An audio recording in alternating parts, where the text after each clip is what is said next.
ఈరోజు 31వ తారీఖు జనవరి 2026 శనివారం. వృషభ రాశి వారికి ఈరోజు సంపాదన బాగున్నా చేతిలో డబ్బులు నిలవకపోవడం వల్ల ఇబ్బందులు, ఆన్లైన్ షాపింగ్ల వల్ల దాచుకున్న డబ్బులు కూడా ఖర్చు అయ్యే అవకాశాలు కనపడుతున్నాయి.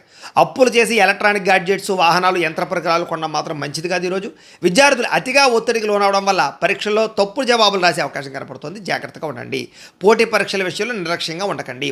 ఉద్యోగస్తులు మీ వ్యక్తిగత విషయాలని ఆఫీసులో మాత్రం పంచుకోకండి. సహా ఉద్యోగస్తులకి మీ మీద ఈర్ష్యాద్వేషం, అసూయలు పెరిగిపోతే జాగ్రత్తగా ఉండాలి. వ్యాపారస్తులు పాత పద్ధతులనే నమ్ముకోవడం వల్ల వ్యాపారంలో డబ్బులు నష్టం కనపడుతుంది. టెక్నాలజీని అప్డేట్ చేసుకోకపోతే మాత్రం పోటీలో వెనకబడతారు. వ్యాపారంలో జాగ్రత్త. స్త్రీలకి పరపురుష వ్యామోహం వల్ల సమస్యలు, ఇంట్లో సమస్యల వల్ల విరక్తి ఆలోచనలు కనపడుతున్నాయి. జాగ్రత్తగా ఉండాలి. విదేశాల్లో ఉండే భారతీయులకి అక్కడ వాతావరణ మార్పుల వల్ల ఇబ్బందులు కనపడుతున్నాయి. ఉద్యోగ నష్టాలు కనపడుతున్నాయి. ప్రయాణాల్లో కొత్త వ్యక్తుల్ని నమ్మకండి. హెల్మెట్లు, సీట్ బెల్ట్లు పెట్టుకోకపోవడం వల్ల చలానాలు కట్టే పరిస్థితి కనపడుతుంది. జాగ్రత్త. ఇంటి సభ్యుల మధ్య కమ్యూనికేషన్ గ్యాప్ రావడం వల్ల అపార్థాలు వచ్చే అవకాశం కనపడుతుంది. కాబట్టి సరిగ్గా మాట్లాడుకోండి. నోరు జారడం వల్ల, మాట జారడం వల్ల కావలసిన వారిని దూరం చేసుకునే అవకాశాలను జాగ్రత్త. బయట ఆహారం తినడం వల్ల అనారోగ్య సమస్యలు, గ్యాస్ట్రిక్ సమస్యలు ఎదుర్కొనే పరిస్థితి కనపడుతుంది. వ్యాయామం పట్ల ఆసక్తి ఖచ్చితంగా పెంచుకోండి.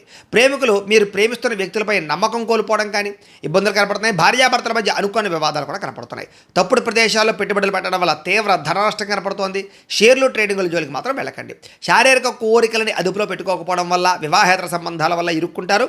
చాలా జాగ్రత్తగా ఉండాలి. ఈరోజు మీకు వెంకటేశ్వర స్వామి అంటే ఇష్టమైతే కనుక ఇక్కడ ఒకసారి లైక్ చేయండి. ఆయన ఆశీస్సులు లభిస్తాయి. అలాగే రేపటి రాశి ఫలం కూడా మీకు రావడానికి సబ్స్క్రైబ్ చేసుకుని ఫాలో అవ్వండి. అలాగే ఇక్కడ కనపడుతున్నటువంటి ఈ లింక్ మీద మీరు క్లిక్ చేసినట్లయితే మీకు ఈరోజు ఇంట్లో వెంకటేశ్వర స్వామి వారికి పూజ ఎలా చేసుకోవాలో వీడియో వస్తుంది. ఆ వీడియోని ఎదురుకుండా పెట్టుకుని ఇంట్లో ఈరోజు వెంకటేశ్వర స్వామి వారికి పూజ చేసుకోవడం వల్ల మీకు ఈరోజు శుభప్రదంగా ఉంటుందని తెలియజేస్తూ లైక్ చేయడం మాత్రం మర్చిపోకండి. స్వస్తి.